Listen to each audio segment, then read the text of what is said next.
আজ পর্যন্ত কোনোদিন মুসলমানদের উৎসব শবে বরাত একটা হিন্দু মসজিদে দেখার জন্য আসলো না। মুসলমানদের উৎসব শবে কদর একটা হিন্দু কোনোদিন চাওয়ার জন্য আসলো না। মুসলমানদের উৎসব রমজান মাসের রোজা একটা হিন্দু কোনোদিন তোমার সাথে সমাজ করার জন্য রাখলো না। একটা হিন্দু কোনোদিন তোমার ঈদের নামাজে আসলো না। একটা হিন্দু কোনোদিন তোমার সাথে জুমার নামাজে অংশগ্রহণ করলো না, তোমাকে দেখার জন্য পর্যন্ত আসলো না।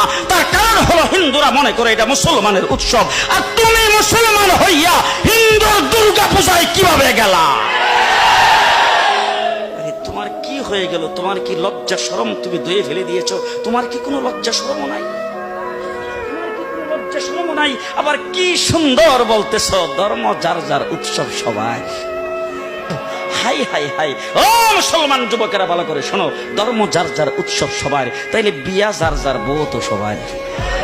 জি, বিয়ে যার যার বউ সবার, পুষ্কুনি যার যার মাস সবার, গাছ যার যার ফল সবার, ক্ষেত যার যার ফসল সবার।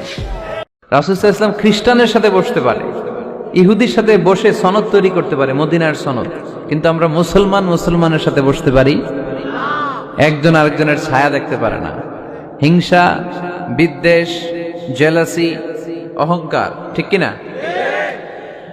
লা ইয়াদখুলুল জান্নাতা মান কানা ফি কলবিহি হাববাতু খারদাল মিনাল কিবর, যার অন্তরে যাররা পরিমাণ অহংকার থাকে সে কোশ্চিনকালেও আল্লাহর জান্নাতে প্রবেশ করতে পারবে না। আমরা যেন এই অহংকার থেকে মুক্ত হতে পারি, আমরা যেন ব্রড মাইন্ডেড হতে পারি, আমরা যেন ভিন্ন মতের লোকদেরকে রেসপেক্ট করতে পারি, ভিন্ন মতকেও যেন আমরা সহ্য করতে পারি। আমাদের দেশে এত কাদা ছোড়াছুরি, এত মারামারি কেন জানেন? আমরা ভিন্ন মতকে দমন করতে চাই, ভিন্ন মতকে আমরা স্পেস দিতে চাই না, ফলেই এত ঠেলাঠেলি। এজন্য মতামত বিভিন্ন থাকবে। This is the beauty of Islam.